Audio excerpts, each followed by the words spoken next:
Scarpins Avenue.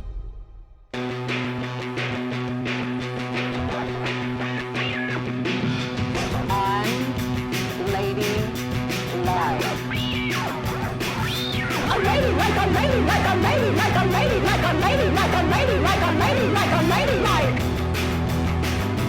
I've had enough.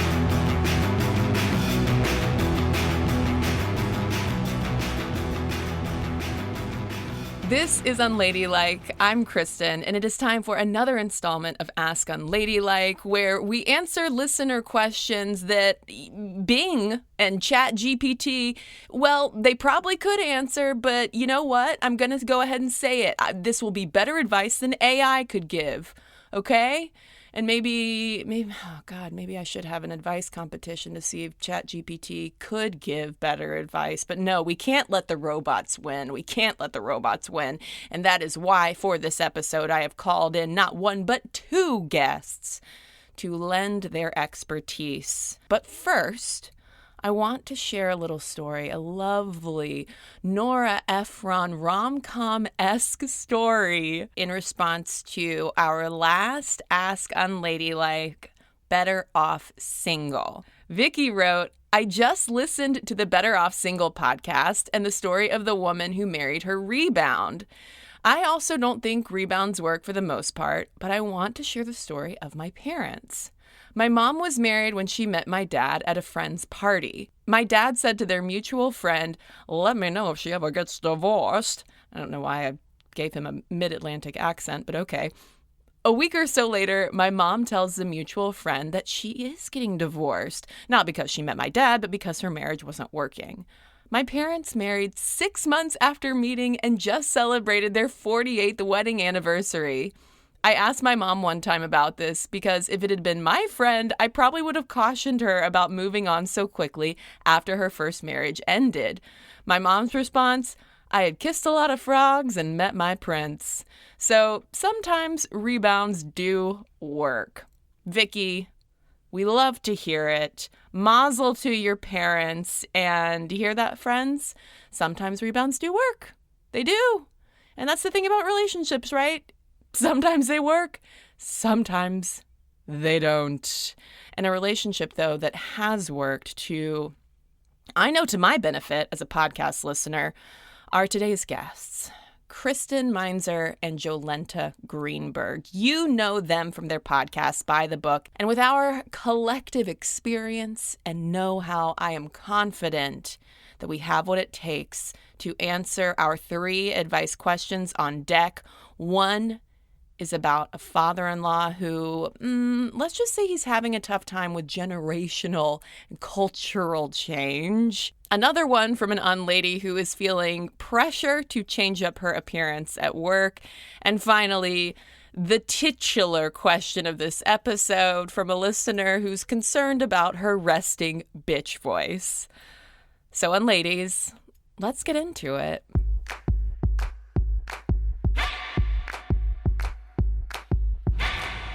Could y'all introduce yourselves and just share who you are, what you do, and why? I'm Jolenta Greenberg, along with my dear friend, Kristen Meinzer, who you'll hear from shortly. Hello. I make a podcast called How to Be Fine, and we make it because we like exploring the world of self-help and wellness with a critical eye, and dissecting whether or not advice is good for you or just advice to sell a product. Yes. So exactly what Jolenta just said. We are 2 podcast besties. We've been podcasting together for many, many years.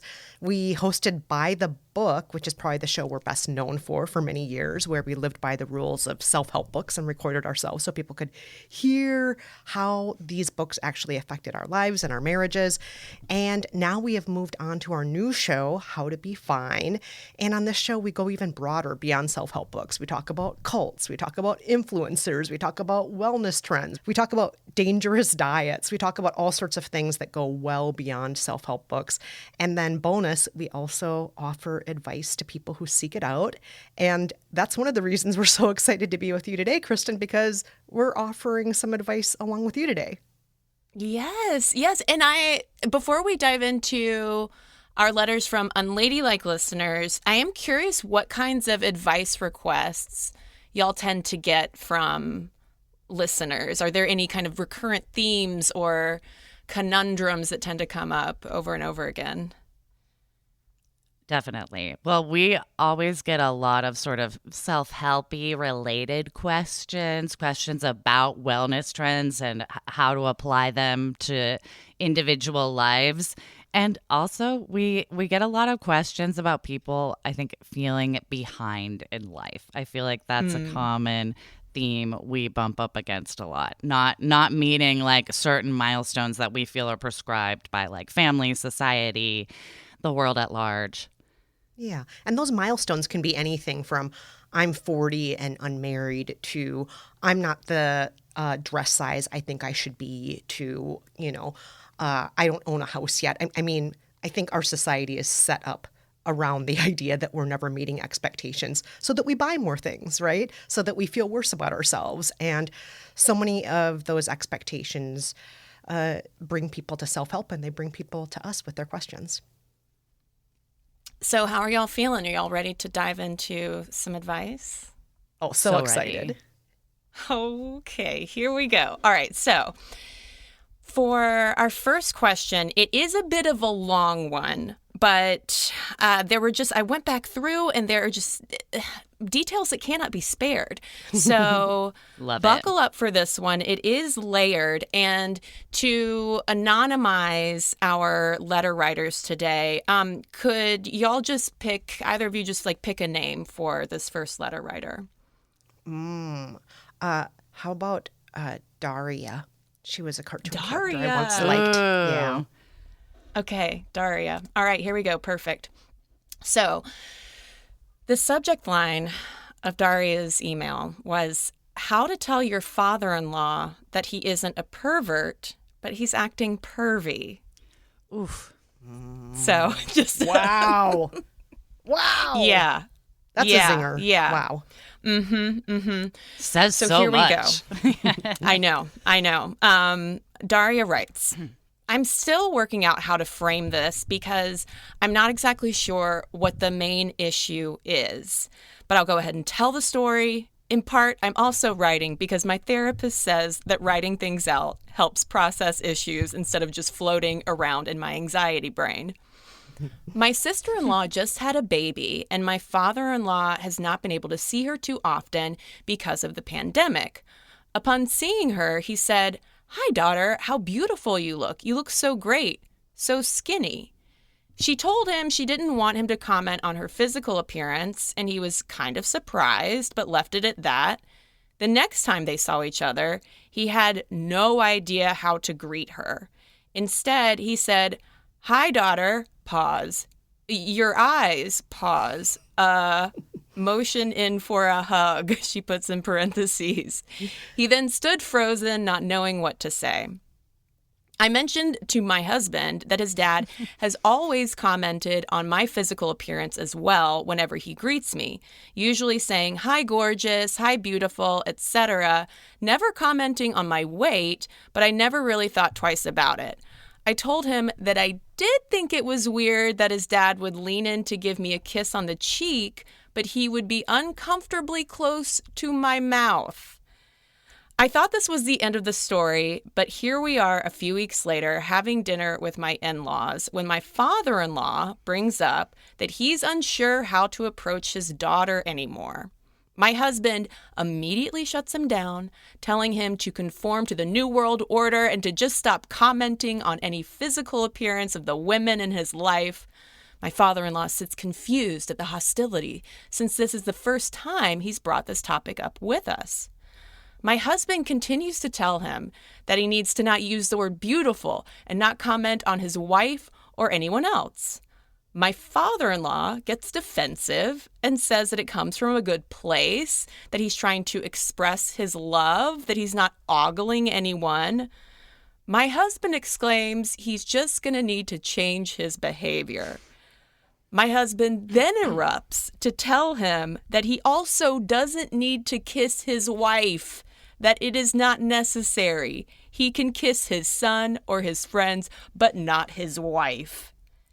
Meanwhile, the women at the table, my mother-in-law and I, we are sitting quietly, trying to get in a word with no avail, staring at each other, trying to figure out how we even got here. The discussion ends with my father-in-law abruptly leaving and no word since.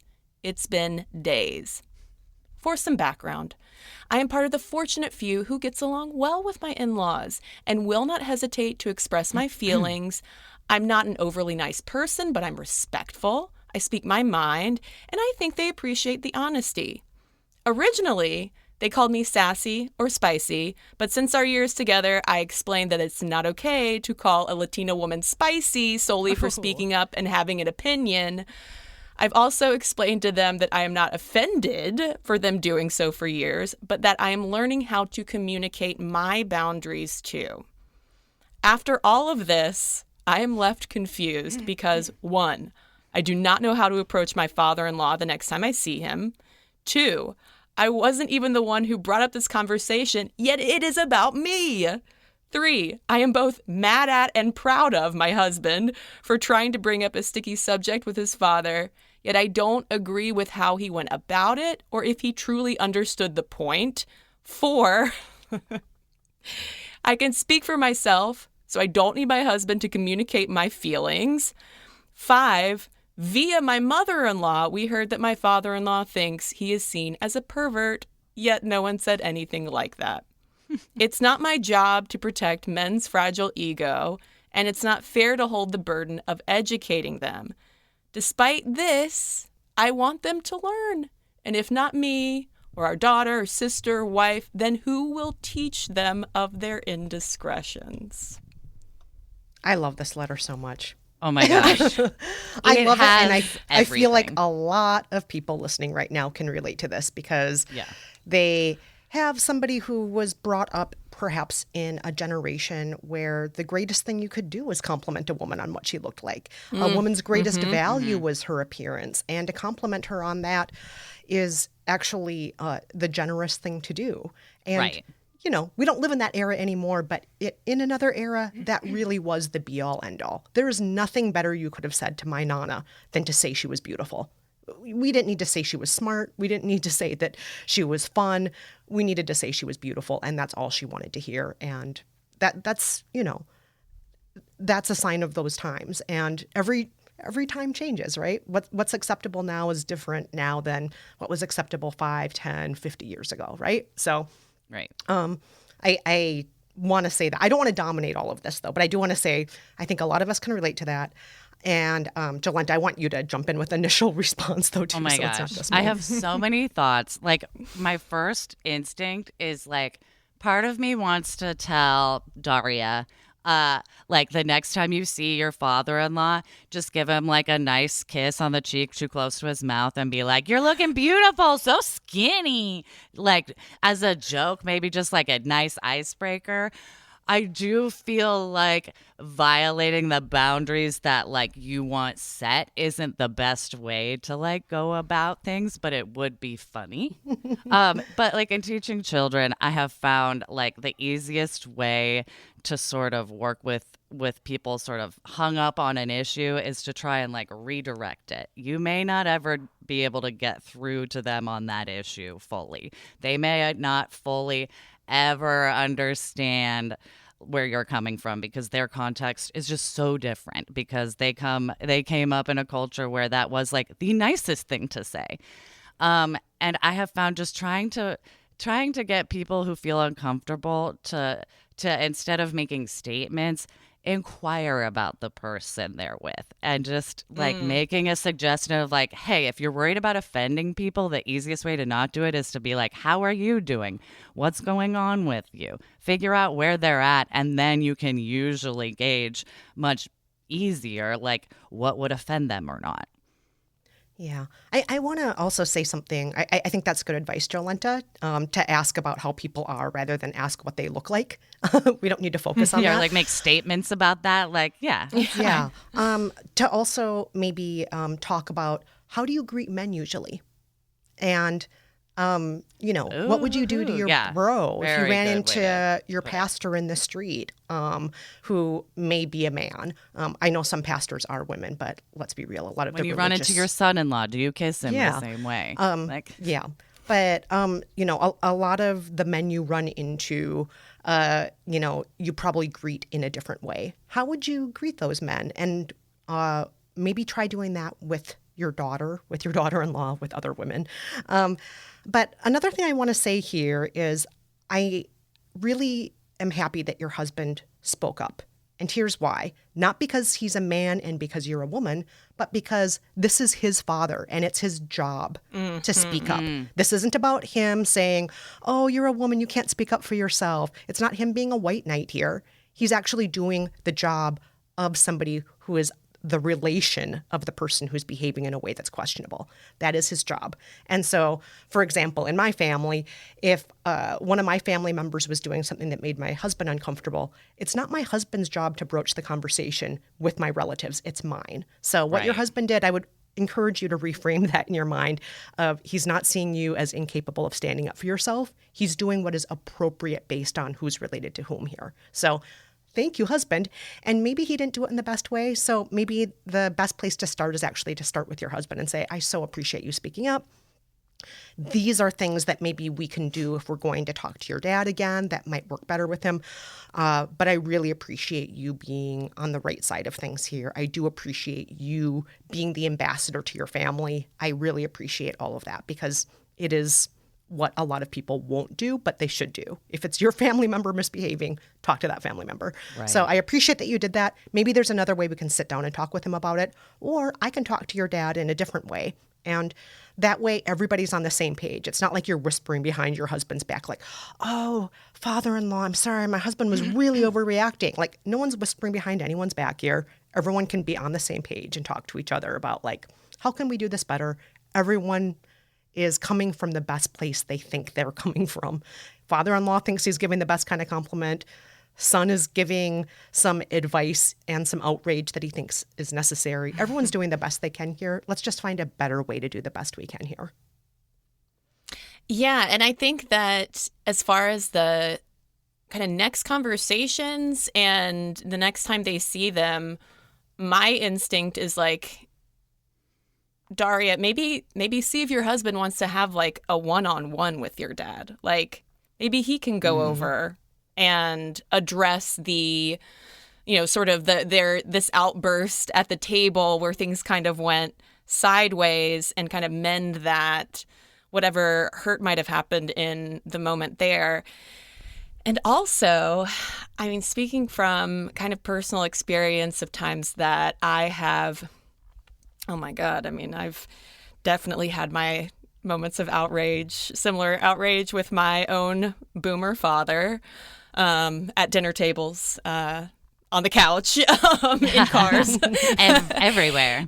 Yeah, really. And there is this instinct, like, when I have hurt his feelings before and he's upset by it, the instinct, like, I've had to learn a little bit, and also in working in therapy, of like, it's okay if he's uncomfortable for a while. It is okay if this man is upset and feels like discomfort, right?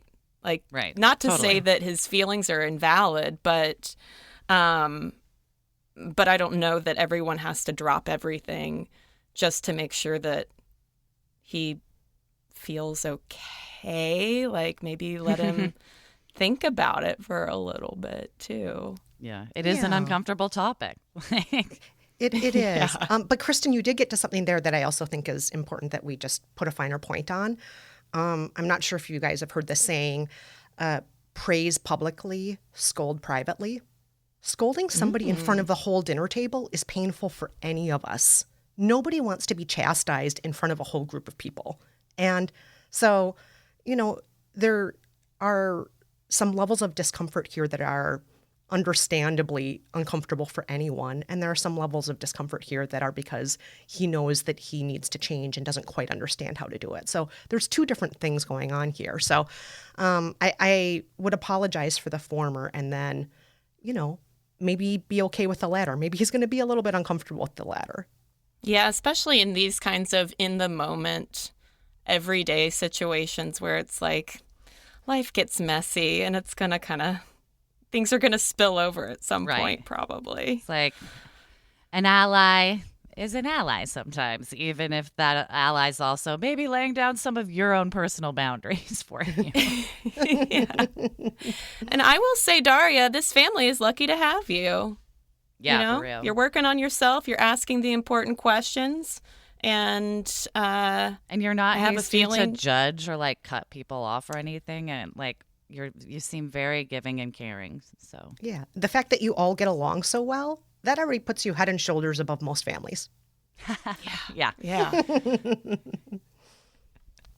And before we start unpacking our own relationships with our wait, in-laws, before we get into my family. we'll send her to a break.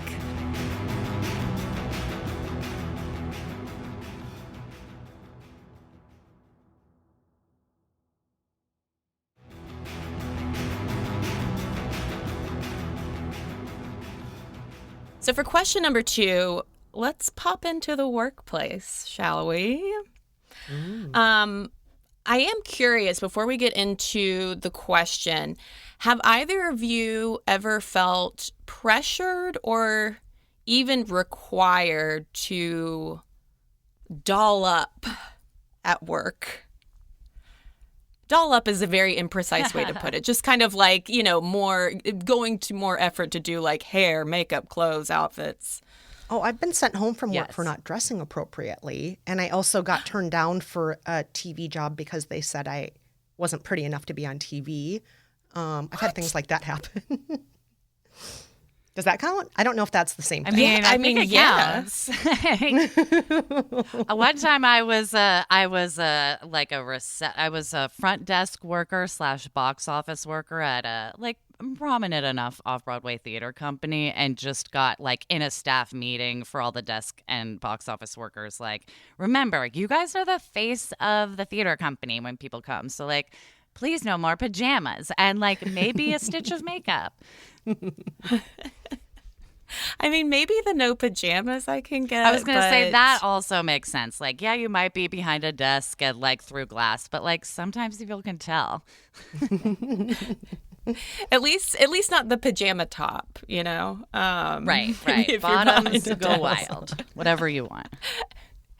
May I have another fake name for our next unlady?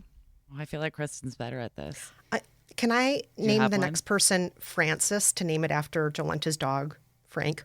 Yes. Oh, that's beautiful. Perfect. Yeah, I love Frank so much. And yeah, our next letter writer, your name is Francis. Francis, perfect. Okay, Francis writes, my dilemma is this. I hardly ever wear makeup, but recently got promoted at work and now feel pressure. Not sure if it's just internal pressure or nonverbal cues from others, but I feel pressure to wear makeup to look more, and she puts this in quotes, professional. As the most upper level ladies in my company are always done up to the hilt, including high heels, also something I never wear.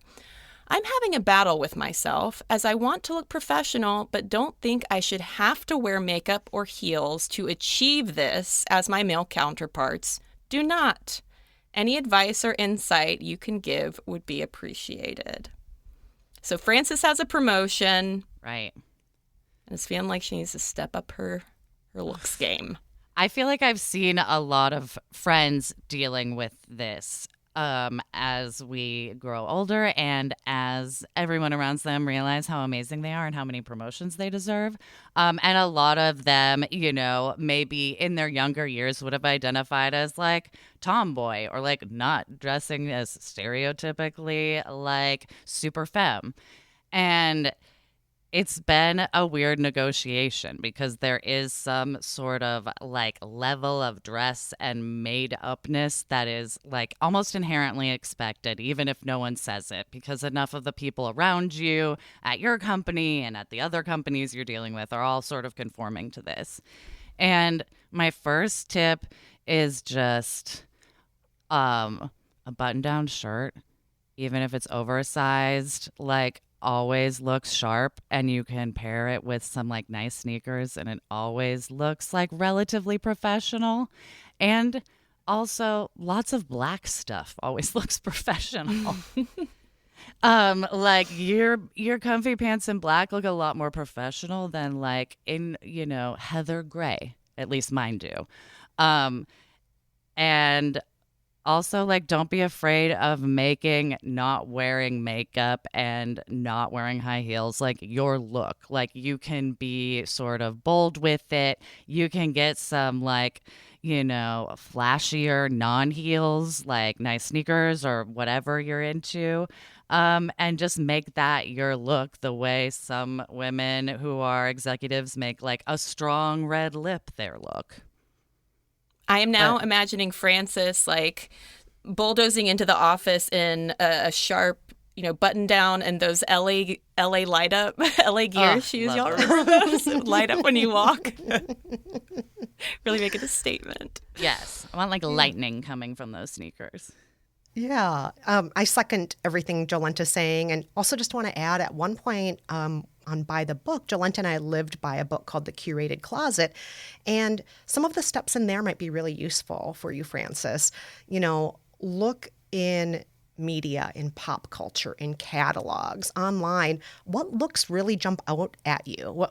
Which celebrity, which movie star, which advertisement is saying to you like, oh, I would wear that. I would wear that. And the ones that look like they're ready for the office. I'm not talking about, stained sweatpants. I'm talking about like, oh, or like I red like carpet this. looks. Yes, exactly. But, what are the looks that look like I would feel comfortable in these clothes? And you don't have to buy a million items. It can just be a small capsule wardrobe of, 5 pairs of trousers or 3 skirts and 4 tops and 4 sweaters. It doesn't have to be, 500 items here. And so I would say keep it simple and whatever speaks to you, and then just own that look like Jolenta's saying. And as for the makeup, great skincare is the best, is the best look out there. So all the people wearing makeup are quietly being jealous, not quietly judging. Yes. Yeah. Yes. So, just as long as you're taking great care of your skin, if it's clean, if it's moisturized, if you're wearing your sunscreen, I don't care what race you are, sunscreen, very important. I don't care what color your skin is. People with any skin color, can get sun damage. So put on some sunscreen also. And if you're taking great care of your skin and you're wearing clothes that are polished and that you're comfortable in, that's enough. There's nothing unprofessional about that. Think, for example, about Ellen DeGeneres. She has to wear stage makeup because of TV, but that look does not scream, I have a lot of makeup on. It really doesn't. And her outfit still looks professional, even though, as Jolenta was pointing out earlier, the sneakers look. There's lots of ways to look professional that don't have to be high heels. I have never worn high heels. I was going to say, Kristen ever. is a perfect example. You can get a fun loafer. You can get a fun flat sandal. Yeah. Like, yeah. you never have to wear heels, like, if you don't want to. They hurt. Yeah, I wear office sneakers for the most part. I wear office sneakers with mini skirts. I wear office sneakers with dresses. And when I say office sneakers, I mean, like, I'm not wearing, like, my mom's white aerobic shoes that she used to wear to the gym. I'm wearing, like, they look good with my outfit. And to me, they look like, office shoes, even though they're sneakers. Yeah, I feel like Frances would almost probably attract more sort of sideways looks at how she's dressed if suddenly she came to work in a way that she if she comes in like a post makeover montage and high heels and a full face. Yeah. Yes, exactly. And it's going to feel uncomfortable, and you are going to feel like you are wearing a costume, and I would imagine, would probably not feel like your best self in that case. So, Frances, you got the promotion too. So clearly, You looked know. fine enough to get the promotion. So Yeah. Exactly. And I think, like, going back to Jolenta, what you were saying, like, I think there's power in just embracing your looks, whether that is like very loud, outrageous makeup that would be considered unprofessional for being like too much, or wearing not a stitch of makeup at all. You know, it's all about like the embodiment and, you know, confidence that you are going to walk into that office with, Francis. Okay, we're going to take a quick break, and then we will be back with our third and final question.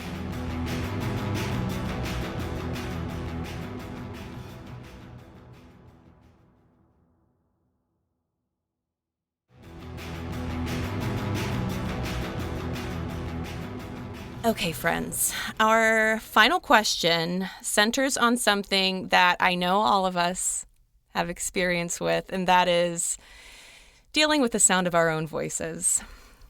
So here we go. Who would like to pick our last assumed name? Can we name this person Connie after your last name, Kristen? Oh my gosh, of course. The first Connie who popped in my head was Connie Britton. Oh, me too. Oh, Connie Chung is my Beautiful hair. queen. I love my Connie Chung. Also another What a good like, all the Connies. Connies. Yeah. But then Man. you're the next great Connie. Kristen no Connie. one has ever shortened Conger to Connie. Ah, I love it. it begins today. Okay. Started a Connie revolution. All right. So Connie writes, all my life, I've been told to smile, not because it makes me look prettier, but because it makes my face look less sarcastic and less bitchy. Yes, I have the dreaded bitch face, and more so, my face has a voice to match it, a sarcastic voice.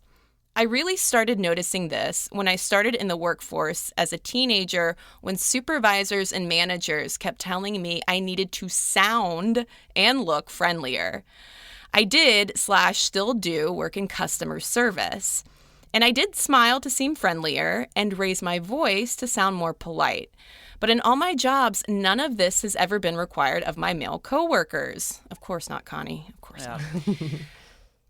I dropped my fake smile years ago, but my retail voice is ingrained. It's automatic. I can be shooting the shit in my regular voice, but the second I'm helping a customer, my retail voice comes out. I reserve my regular voice for when I have to be stern with a customer. Do other women deal with this? And how do other women say, this is just my face/voice? And how do I stop apologizing to new people for just having a bitch/sarcastic face/voice? Oh, Connie, I think we can all relate to this. One time I was in a commercial class because in another life I was going to be an actor, and we were reading sides for Snapple, and my teacher was like, honestly, it was great, very natural for you, but you don't want the viewer to like think you're a fucking loser if you don't drink Snapple. He was like, you just seemed like kind of aggressive and like shaming. And I'm like, oh, fuck. And that's me being like natural and in the moment. So yeah, I think we can all relate. And sometimes it's hard because sometimes I think having a customer service voice like isn't that bad. Like we all have to do it. And I do think men have a version of it. Like I used to work at a place where we answered phones a lot, and I definitely would hear a bit sort of softer, like almost breathier tone, not like super breathy, like, you know, phone sex hotline, but like, you know, a bit gentler. But it's rarely prescribed the way it is to women and the way it was like to you, Connie, throughout your career. So it's hard because it's like sometimes it gets the job done and you just want to like make it quick and easy and appeal to like people's ears and what they want to hear. But also like you shouldn't have to feel fake all the time at your job. I would jump in though and say it's okay to do a little bit of code switching in different environments. I think we all do it. We all do code switching, like how do I talk when I'm around my family versus how do I talk when I'm sitting at home on the couch with my husband versus how do I talk when I am visiting somebody's office.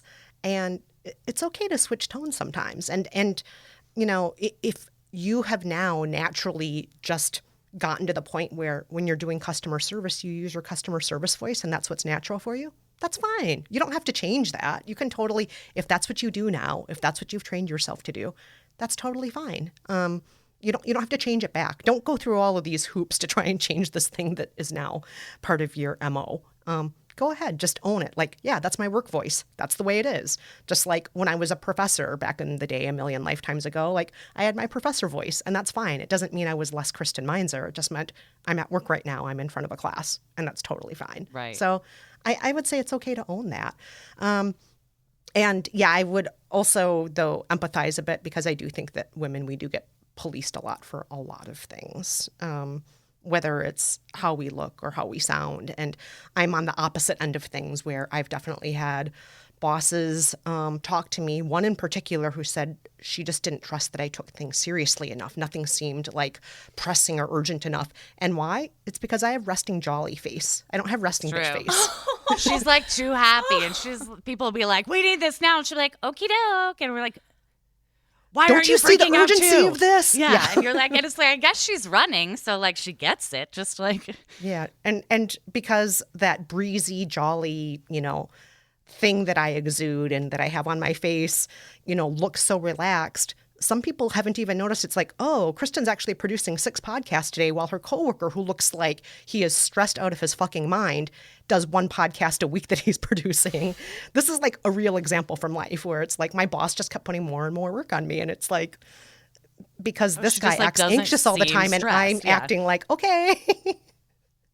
So yeah, we can all get judged for what our faces are saying and what our voices are saying. The grass isn't greener. On the jolly side of the coin.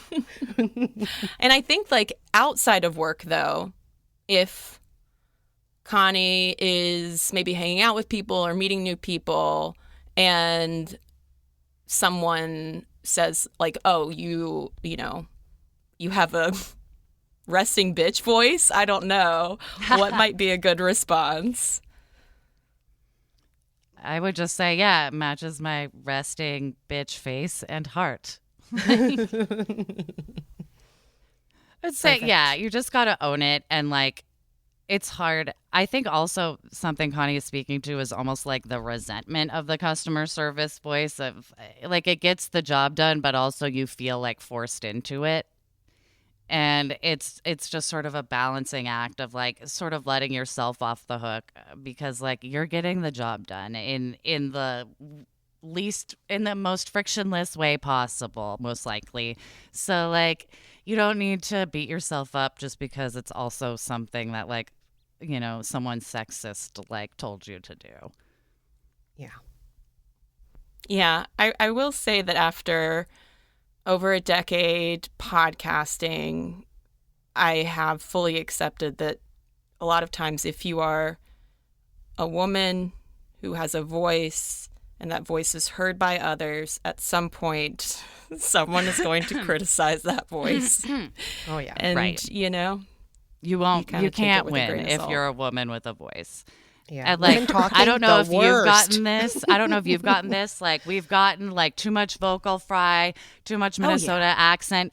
And like on the flip side, also like too nice to each other, too gushy, where it's like you literally can't win with a woman's voice. Like, no matter what. Kristen talks like a baby to her husband. Kristen talks like a grandma from the Midwest. Jolenta talks like a valley girl. It's like, whatever. Yes.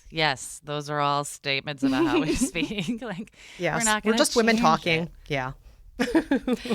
Oh, well, Kristen and Jolenta, thank you so much for helping me and our unladies with these queries. Before we go, though, can you tell folks where to listen to How to Be Fine and our new episodes launching now? New episodes of How to Be Fine are out now. First episode dropped February 23rd. right? Is that the right? Or Yes, is it 22nd? that's right.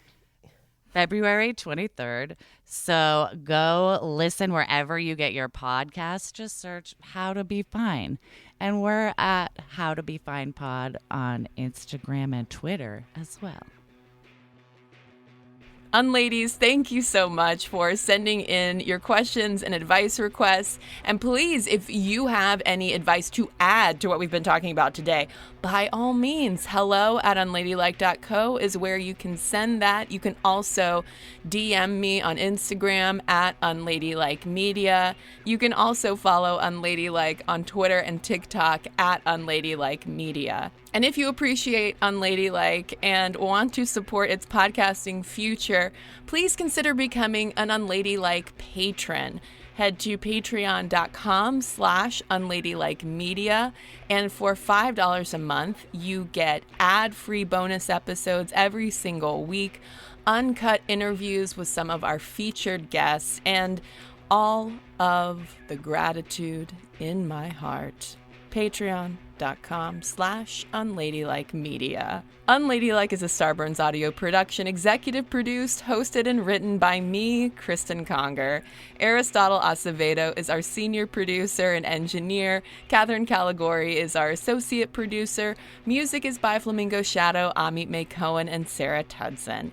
Until next week, what is the most unladylike thing about you?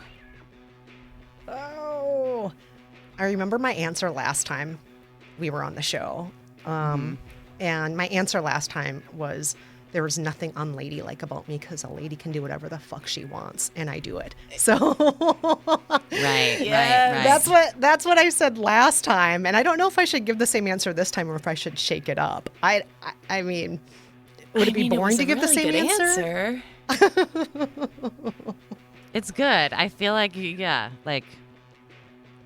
don't fix what's not broken. Yeah. What I don't about you, remember what Jolenta? I said last time. I don't want to repeat it. I feel like I said I peed in the shower.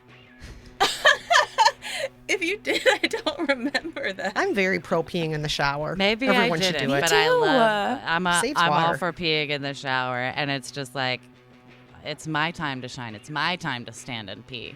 It's like, we're here. It's, Water is going down a drain anyway. Why waste a flush? Plus, it's kind of freeing. Yeah. And you can wash that area right afterward. Right. You're not just using paper, you're actually washing yourself. So I'm sorry if that's a repeat, but Kristen No, doesn't please. remember it. So If it is a repeat, don't apologize, because that's fantastic. Kristen, yours is fantastic. Y'all are fantastic. Stop. You're you fantastic. so You're very fantastic. And you know who else is fantastic? Daria, Francis, and Connie, who unladies. all wrote in. We love them too. Yes. Daria, Francis, and Connie. What a trio.